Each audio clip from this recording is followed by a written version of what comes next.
Wowie. Ladies and gentlemen, boys and girls, children of all ages, welcome to the latest edition of the Holy Shoot Wrestling Podcast, a podcast that is about, you've guessed it, the world of professional wrestling. Today it's Jason here with a special episode, Yowie Wowie indeed. I recently had the chance to sit down with Adrian from the B Plus Players, a great band that plays Canadian wrestle rock. We spoke about their music back on May 26th, so we had a little chat to start with about that weekend's AEW Double or Nothing pay-per-view, before Adrian and I discussed their album Yes, which has only just come out. Producer Chris has worked his magic on this episode, so you'll also be able to enjoy samples of various B Plus Player songs as we're talking about them, so it's a great little taster for their album. And we discussed their inspiration, the recording process, and also the reception they've had from the wrestling world, be it the fans, but also big names such as Ruby Riot and Curtis Axel giving them a lot of love for their music. So that's coming up just after this short break. I hope you enjoy it.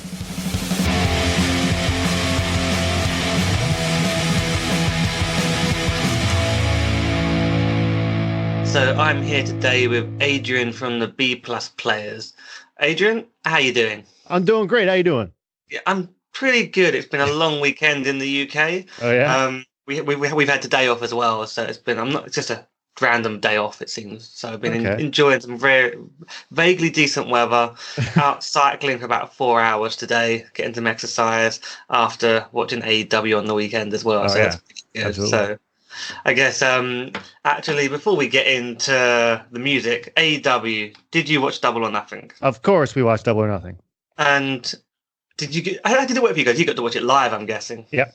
Yeah. Yep. Whereas I couldn't do that in the UK. Pre-show was at midnight. Oh So yeah. the main show starts at 1. I managed to step till about 2 o'clock, and I gave up because I thought I'm not going to enjoy this. I'll wait till the morning. And I'm glad I did, because then I got to really enjoy this show a lot more. But yeah, what was your overall thoughts on that show? It's great from top to bottom. Like, is as good of feelings. Like I keep saying, like you walk out of a WWE pay-per-view with like 1 or 2 good feelings, but pretty much there were so many positives about this. It's not just the hype. They actually delivered on it, which was wonderful. Did you have a particular best match? Best. Well, Cody Dustin was. I guess I felt the most in that one, and then the Bucks versus Luchas was most athletic match, I suppose. Yeah, it's hard to pick. I think on the pod, I think we all went for the Rhodes Boys because yeah, it was the video package at the start, everything about it, and I've not seen Dustin Rhodes bleed like that since his WCW days back in the early 90s, and I forgot how much he bleeds when he wants to. It's hard to tell how much was intentional. If it was supposed to be that much. Yeah, I think he might have gone a bit deep. Yeah, on that cut. And then you look at the red face paint, and like how was that intentional to make it look worse than it was? But I'd prefer if it wasn't. I'd prefer if he didn't have any face paint. Yeah. What I loved was Cody had all the red through his hair, and I think in all the after show stuff, Cody's kind of got red highlights. Yeah, absolutely. Just standing there like cool, calm, and collected with blood in his hair. It was an amazing show. I think we were blown away by all the guys I've spoken to. I think everyone really enjoyed that, and it's made it a very interesting time after that normal WrestleMania lull afterwards. When WWE is doing all its can with its 24/7 not hardcore title, all those kind of things going on. But there's lots going on in the UK scene at the minute as well, and then you've got the AEW going on. So yeah, there's cool stuff going on in the UK. There's like. I don't know how much you follow the UK scene. There's guys like Progress. I've been to the Progress show at Mania, and I'll be at the one for SummerSlam as well. Oh, sweet, cool. Yeah, so you're aware of what they're doing. They've just done their retro show. They do a sort of non-canon show, and I went to the one they did was set in 1978. Oh, I heard about it. Yeah. Yeah, the one this weekend I didn't go to was 1988. Okay. So they're working their way up every year. They do like one like that, and then we've got things like Wrestle Queendom, which is Wrestle Queendom 2. They did Eve Pro Wrestling. It's the all-female group. Yep, and I believe. Yeah, and they did their big show last year, and they're doing a sequel to that. So there's some cool stuff going on. And then AEW comes along and just blows everything out of the water. Totally. Pretty cool.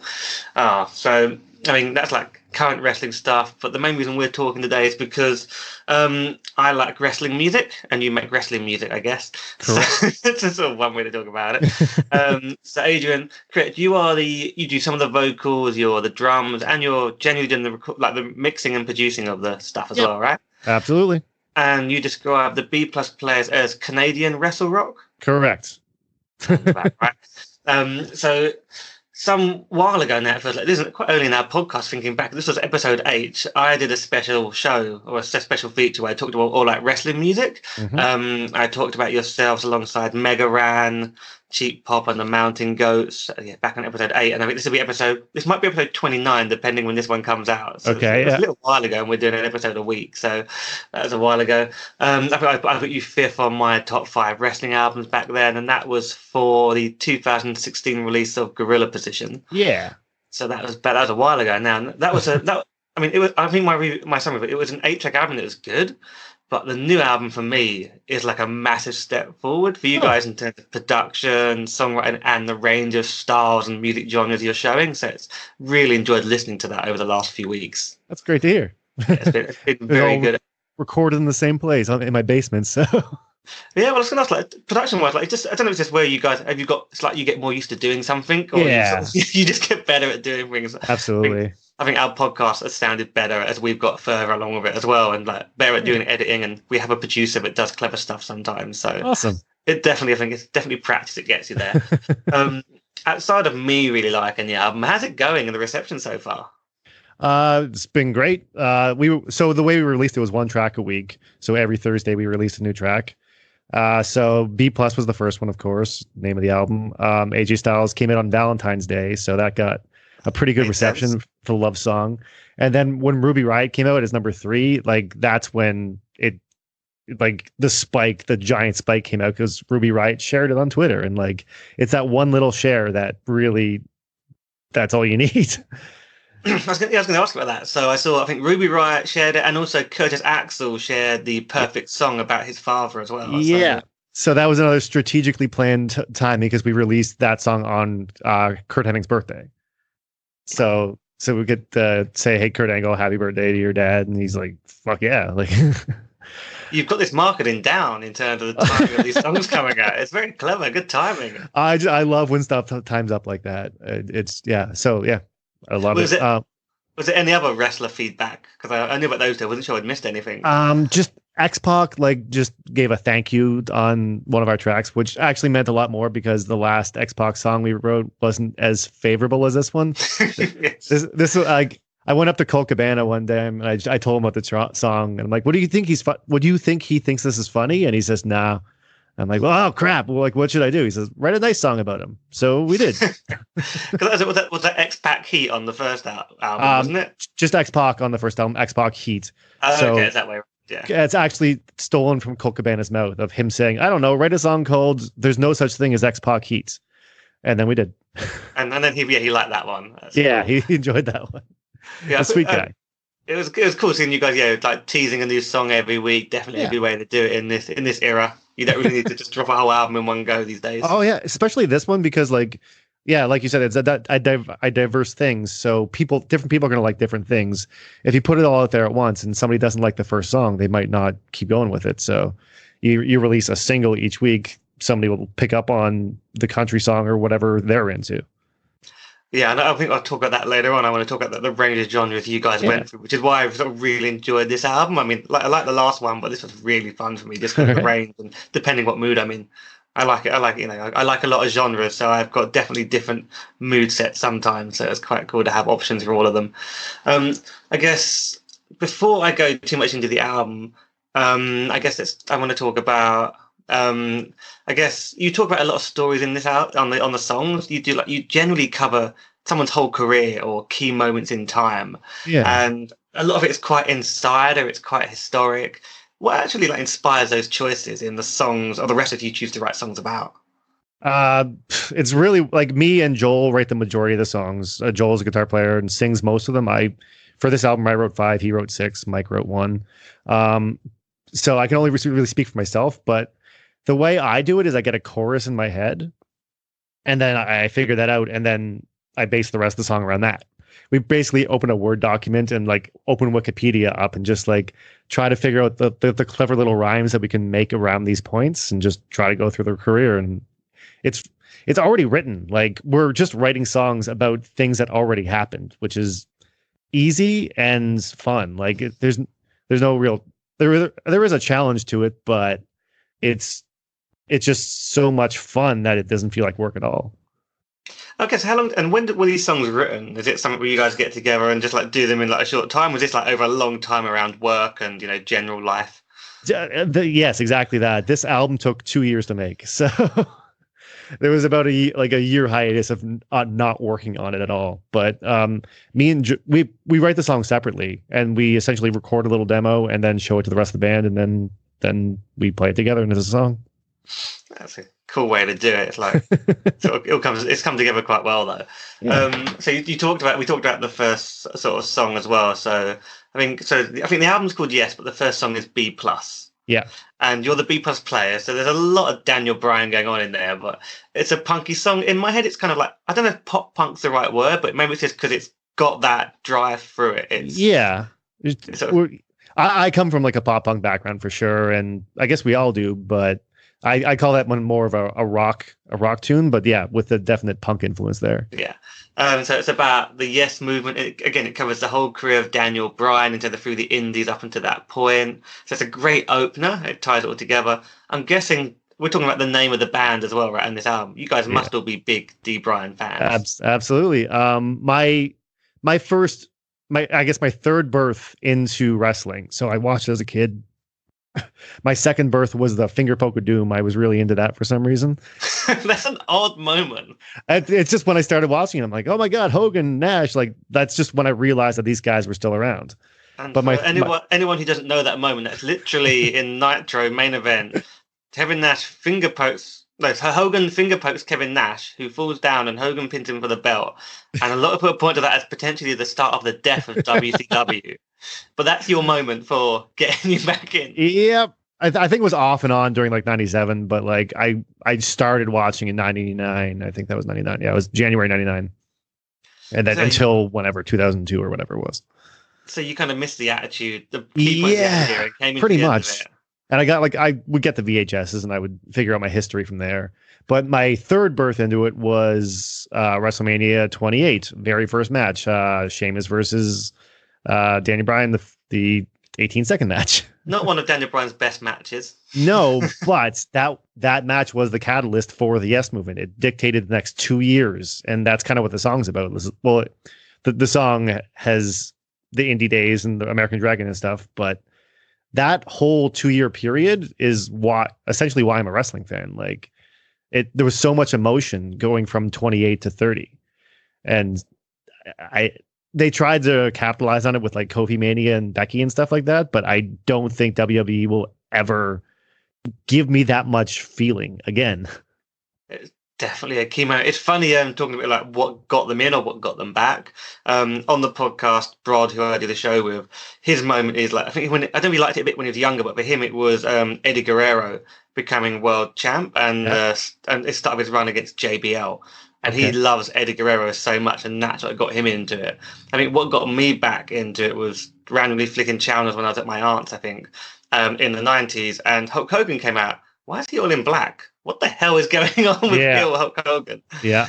You get those moments sometimes that sort of intrigue you and get you back into it. And CM Punk's directly what got me back, but the storyline that made me feel so strongly about creating this life of this band was definitely Daniel Bryan. Yeah. So yeah, I like the song. It's a real good starting sort of tune. I mean, it's definitely a cool one. Do you have a favorite like Daniel Bryan match? Like honestly, just that whole lead up, the cage match with Bray Wyatt, like that moment when he turns face on top of the cage, like just so much feeling. Like also, I think it was SummerSlam 2013 against Cena. Yeah, I'm not sure what year it was, but it's definitely SummerSlam. I think that might be my favorite Daniel Bryan match because he wins and then Orton cashes in the briefcase. Triple H turning whatever. Again, it's just I felt so much in that moment. Like it was so much disappointment, but it was so much feeling. Like WWE made me feel something, which is I love. And then we had 8 months or whatever of them trying to make us not want Daniel Bryan, Yeah, but damn it, exactly. the Yes Movement was not going to get forgotten about, which this song kind of goes through, really. Started out as a curtain jerk jobber, made my way to mid-card father. Went to Japan and earned my name. This place is a different game. Say I'm just a B-plus player, but I'll show all the naysayers when I kick you in the throat, where the flying go. And I say yes to every victory I am grabbing. And I say yes because I am the American dragon. And I say yes to being the best because I must. And I say yes to being B-plus. So that the second song is AJ Styles, which is a tongue-in-cheek love song to AJ, I guess. Have you guys stopped thinking about AJ Styles yet? I maybe a little bit. It's a key line from this song. I enjoyed it because I think, again, I like clever little wordplay and insider references. So there's references to soccer mum hair, asking if Festus is cool, talking about wearing a Ring of Honor. There's a lot of cool little tongue-in-cheek moments here. Who wrote that one? Joel definitely wrote that one, and when he showed it to me, I was absolutely in love. And it took us forever to actually start playing it live because he's obsessed with the harmonies and getting it right, getting it perfect. So, yeah, that was my favorite time he ever sent me a demo, and I just got to listen to it in my bed and just over and over again to pick apart every single lyric. That's essentially how me and Joel got together as a partnership, essentially, is because we're both obsessed with making every lyric count. And I think talking about that one, it came out on Valentine's Day as well, so you timed that one quite well. Yeah. So definitely. I think what I really liked about it is, so when I was younger, I'm not a proper musician, but I've got friends that are real musicians, and they can write proper songs and everything like that. And we went on holiday and just decided to write an album and wrote some terrible songs. And there was an overall concept, but I wrote the lyrics for Wrestling with My Heart, which is about these two wrestlers that are in love. And it's about the relationship where one of them just has really low self-esteem, and I just did lots of little wordplay on the wrestling stuff. And it's a kind of like a Bruce Springsteen slow song when the guys actually recorded it. Because then after writing it all for about a week on holiday, we then recorded the whole thing for a week while just drinking lots of alcohol back at their place. So I think when I heard the AJ one, it's I remember writing something like this when I was younger. It amused me quite a lot for that reason. Yeah, and the thing about AJ is there's in the rumor mill that he might be a little bit homophobic. So the concept of writing a love song for the homophobic guy, sure, we respect his work, but we also want to poke fun at him a little bit. He's a very good Christian Republican. Exactly. That has certain connotations to it, I think. Yeah. I don't know anything's ever been said, definitely. I'm sure he's quite a chill guy, but there's definitely going to be those sort of suspicions, I guess. Who's the new guy at the top of the ramp making his Rumble debut? IWGP champ. He was making waves and taking names in Japan, but I could tell right away I'd be his number one fan.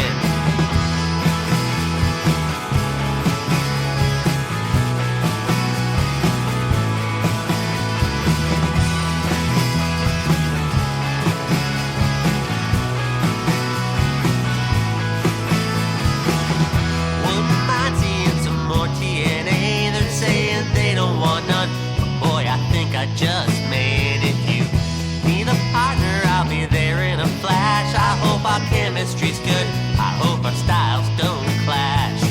I dig the hood and I'm feeling the gloves. Is this just wrestling or could this be love?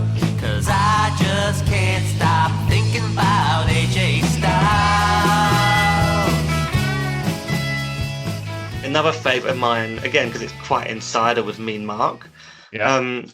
This is a really grungy song, especially with the chorus. Am I getting that right? It just felt like they're sort of playing on Nirvana grunge of that chorus. Yeah, that's the only song that Michael, our second guitar player, has written for the band. So the best thing about this is now we have 3 songwriters, and Coleman can write songs too. But just putting in a different thing, none of us expected him to do that. And he just said, here's a new song. We're like, this is great. Sounds nothing like anything else. And this is awesome. That song specifically is actually, it was born as a tweet. After WrestleMania 33, the presumed Undertaker's last match, I put out a tweet that said it was a picture of Mark Calloway before he became a wrestler, and I implied that like Mark Calloway, a Houston, Texas man, has been missing for the last 33 years and presumed dead, and he's finally emerged after all this time, and like it became a viral hit. Like it was my only viral, like really viral tweet. And it was like 3,000 retweets and stuff like that. Oh, cool. It's a lot of retweets. Yeah. And even what's his face? Brock Lesnar guy. He tried to steal my tweet. He made it into a meme, and I wasn't, so I'll forever hate that guy. But so Mike sees this tweet and just like whatever, and decides to write the origin story of whatever happened to Mean Mark. Like, sure, he became the Undertaker, but like with the idea of like whatever happened to that guy, like with the concept that the Undertaker just never existed. What I think this ties into what the thing I was saying about this is, it's like a history lesson on pre-Undertaker Mark Calloway. Yeah. Do you find people ever come up to you and say, because of you, I learned some history? You know, I learned something from your songs. Yeah, absolutely. Like, especially people who don't know much about wrestling, like just, yeah. And as somebody who doesn't know much at all would listen to one of our songs and know some stuff that a lot of other wrestling fans don't even know about. Yeah, and I think I get it because I'm one of the older wrestling fans in my group. I'm 36, but I think the youngest in our group is 20. Yeah. In terms of that's like the age range. So sometimes someone asks a question, you're like, how do you not know that? But then you realize, oh, you weren't born. Oh, okay, right, fair enough. Yeah, that happens a lot. We do the pay-per-views every month. There's always new people cycling in where like just our friends were getting into it, so they have no idea, and it's just so much fun to explain everything to them. So how many did you pay-per-view replay? Like, did you get quite a few people together for those? Yeah. Absolutely. Anywhere between like 4 and we probably had like 16 people here before. Yeah, that's quite cool. The reason I mention it is because so this podcast, Holy Shoot, is affiliated with the Watch Wrestling London meetup group that I run. It's somehow become the largest meetup group in Europe. It could be potentially in the world in terms of meetup users. The New York one is bigger, but less people turn up to their events. So I'm always interested when someone talks about doing a pay-per-view replay, even if it's in their home or in a bar. Yeah. We get anything from say 20 to 45 people together in a bar on a Monday night, and we watch pay-per-view replays. And it's so much fun when you get a group put together, especially when there's new people that come in and you sort of, oh, what's your level of knowledge? And some of them are insanely, like, historically, like, clued up. And some people just seem to have like, oh, I've just been watching for the last couple of years. Yeah. And it's amazing the range that you get from people. Yeah, absolutely. I think I saw on your Facebook page, you have like a pay-per-view championship belt? We do, yes. How does someone win that? We have a list. It's essentially Reddit does one of these too, but I make my own of just like who wins each match. You get 2 points for that. You get a point for the finish. You get a point for the bonus, and that's anything interesting that happens in the match, like often blood, table spots, run-ins, whatever. And for Elimination Chamber, it gets ridiculous. You have to pick the order and like who gets eliminated in what order. But over the last 4 years, there's only been 7 champions, so. Anna just became the new champion this week for the first time, so she was pretty excited about that. What the reason I asked about that is because similar thing. We've got a friend of the show. I guess he's been on the show before, Mike, and he does this for our group. And there's about 20 of us in this league, and we used to just do like per event. And now he's got a running league. He actually works for a bookies, so he understands all the betting as well. So he's made it rather complicated. Where it used to just be who wins which match, and now he does it. And there's all these other things like, okay, who gets the pin? Does such and such happen? And it becomes really complex. So you really got to think about it. It makes it more fun when you're watching the replay when you're like, oh god, I'm really invested now. Yeah. Oh, that's the thing. That's why I love doing it, because even if it's a crap match, you like if you predict the person you don't want to win is going to win, you're excited. And if the person you like wins, then you're excited. So everybody wins. It's definitely a way to make the show more fun. I'll have to actually I will send you like an example of how in depth he does his. Okay. And I could potentially send it to you whenever we have a pay-per-view. He does this now, and he manages the whole thing, and it might give you some ideas for how to run your one. Some additional suggestions. Oh, sorry. Anyway, back to the music. Actually, so like we went off on a tangent there. So Mean Mark on the Mark Calloway theme. I also really like Brothers of Destruction. Yeah. And I don't know if it's because I've been playing a lot of Red Dead Redemption and I recently completed it, but it means I've been really loving that soundtrack. So this one appealed to me a lot because it's definitely got that classic Western style to it. Yeah. Made it really cool for me. What inspired like the choice here of genre? I actually wrote that one, and well, you look at Undertaker and he looks like a cowboy essentially, like either whether he's American Badass or whatever. Like the dark shadow with like I don't know if it's a cowboy hat, but he looks like a cowboy. So a dreary song about this guy, and then I named it Brothers of Destruction. Like, crap, I got to put Kane in there too now, just because I wrote the chorus before I wrote the song. And it's essentially Ghost Riders in the Sky, if you know that song. Yeah. So it's essentially like it's taking that feeling and putting it on the Brothers of Destruction. So the song itself actually ended up being a lot longer than I intended, because I get to the points where I introduce the Undertaker and then I talk about how Kane debuts and like, crap, now I actually have to talk about them like as a tag team. And then I wrote about the streak and stuff like that. Like, now it's 6 minutes long. That's the longest song I've ever written. Yeah, because you guys are normally like 2-3 minute type songs, and then it's a 6 minute epic almost on the album. That barely changes at all. But but you get the history, like you're learning something, you're listening to a story, so it doesn't like. I like it. Yeah, I mean, again, it's the history lesson and the storytelling that happens. Standing a foot above you, fighting down WCW. He's all full of malice. He's mean, Mark Callis. Whatever happened to me, Mark? Standing tall with the skyscrapers. Texas shootout with the Road Warriors. 1990 made them dangerous men. Clash of the Champions 10. They don't care about disqualifications, and chair shots ahead are their new vocation. And Teddy Long and Paulie dangerously pulled him in from Metropolis mysteriously. And you gotta wonder who pulled him under. And you gotta wonder who pulled him under. Whatever happened to me, Mark? Whatever happened to me, Mark? I wasn't going to go too much into the Bobby the Brain song, but that feels like that's a new wave style, like new wave pop punk. And that made me think, like, I was building on that question of matching genres to characters and eras. I thought, okay, Mean Mark, that was kind of around the time that grunge would have been happening. And then I thought, okay, Bobby the Brain, 80s coming up, new wave made sense. Is there that kind of logic going on, or am I seeing too much? Absolutely. It's probably more self-conscious, like subconscious than anything, but absolutely. Again, I wrote that song, I wrote the chorus, Bobby the Brain, and I'm thinking Devo, and I'm thinking Weird. It's actually a ripoff of Weird Al's ripoff of Devo, is what that song is. A ripoff of a ripoff. Yeah, so the song Dare to Be Stupid is kind of where my brain was at. And when I got the keyboard guy to put the keys down, I said, like, it's Dare to Be Stupid. And then he put in like a subtle reference in there. I'm like, this is perfect, man. I really appreciate this. So yeah, it's never probably the mission to make the songs appropriate to the performer as much as it just happens because that's where our brains go. Bobby the Brain, Gorilla's going insane 'cause he's Bobby the Brain, Gorilla's going insane 'cause he's Bobby the Brain, coming down to the ring and he's gonna get booed. Bobby the Brain, with King Kong Bundy and Rick Rude.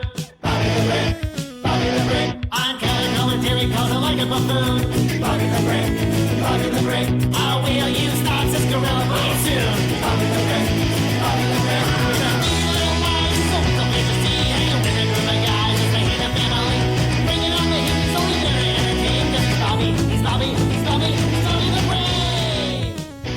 And I guess I want to talk about one more song in particular on the album, Suplex City. It's like a slower, more reflective song, and it has one of my favourite lines in terms of "He'll bust you open hard way, the lovable scamp." Scamp feels like a very English word. I don't know how popular that is in North America. That's why I think I liked it so much. I never say it, but yeah, Joel wrote that one as well, and you can just kind of see his like mind frame of kind of like poking the bear a little bit, just like calling. You would never go to Brock Lesnar and say you're a lovable scamp to his face, but if you're behind a microphone, you might take a little jab at him. Especially after, in the reference in this is to Randy Orton, and just actually smashing his head open with his elbow, and people not being sure if it was a work or a shoot, what was going on there, and be like, "Oh, you lovable scamp." There was a time, there was a place you couldn't look around without seeing Brock Lesnar's face. He was a mixed martial artist, NCAA champ. He'll bust you wide open hard way. What a lovable scam.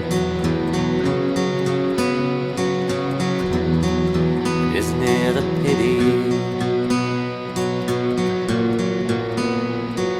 we're heading out to Suplex City?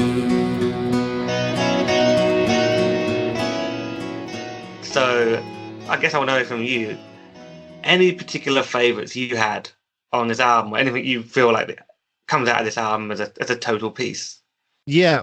Well, I'm absolutely biased, and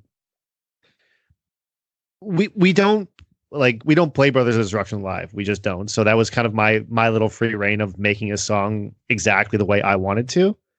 So I'm definitely a little biased on that. Bobby the Brain's a little the same way. We play that differently live without the keyboards. So it's more of a rock song live than it is. So I really enjoyed crafting those songs. So I'll always enjoy them a little bit more. But songs like as far as like how much I enjoy the finished product is how well I feel I did. So something like Killer Kowalski, I wasn't as excited about the song in the beginning as I was with the finished product, because I think it really came together through the process, and watching it grow and change.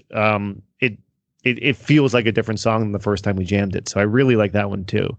And Giant Baba too. Like those two songs are about two guys I didn't really know that much about. So I learned something in the process as well. Like Joel brought those songs to me, and like, oh wow, I know things now after listening to them so many times.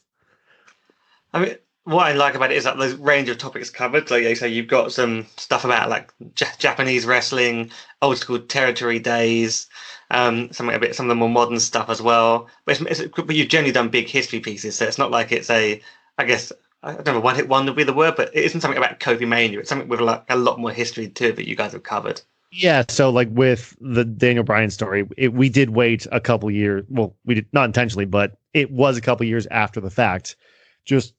And we realized like this story is important. And maybe you look at Kofi Mania and think maybe it was more an isolated incident than a long-lasting story. Only time will tell on that one. I can imagine you could do a Kofi song in a year or two. Yeah. Once there's more like scope to that story. It was weird releasing this album with the Kofi, like the Kofi being the new B+ player, and people giving us feedback like, why isn't it about Kofi? Why isn't Kofi on the cover? Like, because it's about Daniel Bryan like 5 years ago. Maybe. Well, you've definitely got that for the future. Yeah. I guess so. The album is out in its entirety now. I think you've actually done old school CD pressings. I think I saw you guys were posting on social about that. Yeah, we did tapes for the last one, and we'll do CDs for this one. But Bandcamp, you can get it for free right now, or you can throw us money. That's cool. And on the 31st, we'll have the CDs available for mail or whatever, and it will be on all the streaming services. Yeah, because they're already on Spotify. I think both albums now, aren't they? Yeah, so anyone can go and look for the B+ players on Spotify and listen to both albums. Yeah, or go to Bandcamp and check it out. So yeah. I think, and yeah, let's say they can download and own them if they want. So, but I guess what's next for you guys? So the album's out. Are you touring this now? How wide did you guys get to tour from Nova Scotia? We don't really do that much touring. We stay in the Maritimes, really. Like I look at this. To me, this band is more of a recording project and just like getting it out to the world, because I know the internet will eat it up more than like punk/wrestling fans will. Like it's a limited amount of people who will come out to your show if you're a wrestling band. if you know what I mean. Yeah, I guess you need to tick the box of wrestling and the genre of music I'm playing. Exactly. And we play so many genres at the same time. So it's more of a recording project to put it out there, but we also love playing live around the Maritimes as well. Do you guys get many gigs like in the area then? Are you guys like regular on the scene? Oh yeah, like we've all been playing in bands for a decade, so we're well connected around here. So we just haven't really looked into going abroad yet. It's obviously a lot of a commitment to come over to somewhere like the UK or to go around North America on a tour. You've got to sort of definitely have that audience beforehand. Yeah, you should try and cash in on the Starcast or Starcade, whatever they're calling it. Starcast, yeah, absolutely. If you could get booked on that or do a couple of gigs around there, you'd probably find that's your audience. There's 4,000 people in one location. They were the ones that are coming and watch you guys do a gig. Yeah, absolutely. It'd be quite a cool thing to do. Cool. I guess that's everything I wanted to talk to you on the album. Like I really like the new album. I've been listening to it a lot. It's become my gym album at the moment because there's some good like rockier stuff on this. So it's a good one just to go to the gym and listen to for me, or when I'm cycling to work and things like that. So I'm really enjoying it. I guess I don't know. I think you've plugged it pretty much the album. How else can people stay in touch with you? Do you have your social media details memorized? Not really, but they're right in front of me, so I'll read them off, I suppose. It sucks because like it is a pretty common name, like people do use it, so you got to put a the in there sometimes and not other times. Twitter was the B plus players, Bandcamp bplusplayers.bandcamp.com, Instagram official B plus players, Facebook.com/the B plus players, and YouTube we are going to look to more doing that, but we do have youtube.com/the B plus players. And so there's a few videos on YouTube that you guys have done right as well from the first album, and I think this one's got some as well where there's like some sort of easy to find either videos or clips of you guys on YouTube. Yeah, and I started doing like interviewing local wrestlers and stuff like that, and trying to get more into the local scene around here. But the DDP music video we've had up there for a little while. Sunny Days. Did you see Sunny Days in the battle royal, the casino battle royal? The yellow faced guy. Oh, what one was he? God, the battle royal got a bit messy in the pre-show of the AEW. I'm trying to remember the yellow-faced guy. God, he had yellow face paint on. I mainly got obsessed with Luchasaurus. He might be my new favorite wrestler. Okay, cool. Well, Sunny Days is actually his name's Dylan Freimer, I believe, and he's DDP's video editor for his DDP yoga stuff, and he made us a video of DDP clips. He actually made the video for you. Yeah, exactly. I thought you guys had put that together. That's great. No, man. I was just tweeting at DDP. I'm like, hey, we made the song about you. And he comes back. He's like, yeah, my buddy's making a video for you. I'm like, oh, crap. All right, cool. And then, he eventually sent it our way. That's cool. So that's from the first album, the DDP. There's some good stuff on the first album as well. And that's a song I chose to play when we did the summary of all the sort of wrestling albums we were listening to. I went for that one and pointed a bit towards that YouTube video. Yeah, well, that's cool that he's actually had his men help you guys out with that. That's and we've had like so many different things. Like not on this album, but we made the Christmas song about Mick Foley. And we got Mandible Claws. Yeah. We'd been talking about that for years. We finally made it. Foley retweets it, says he's humbled, and like shoots up in the whatever the ratings or whatever we call it. We got a lot of hits on that one. That's cool. I guess have you got any more songs planned now? Is it just this album and then you've got a bit of a break, or is there more topical stuff to come? We definitely want to keep going, but at the moment we just have one new one, Mean Gene. So like right when he passed, I immediately got the idea in my head. There's a really fun American pop punk band called the Mean Genes. That's Geans. And to me, I'm just like, okay, cool. I'm gonna write a Mean Genes song about Mean Gene, and wrote it in like 10 minutes, and it's one of our favorite things to play at the moment. So we'll be playing that at the release show. Cool. Adrian, thank you for your time. Just to confirm, everyone, this was Adrian from the B Plus Players, who, along with Joel, Michael, and Coleman, has released their latest album. So just look up the B Plus Players. You might want to do it with the symbol and the word, depending what platform you're on. It sounds like as well. So, but the reason to find them. Typically the word, yeah. Yeah, they're easy enough to find on Spotify, Bandcamp, and other places. So do go check them out. They are very good. So Adrian, thank you for your time today. Absolutely. Thanks for having me.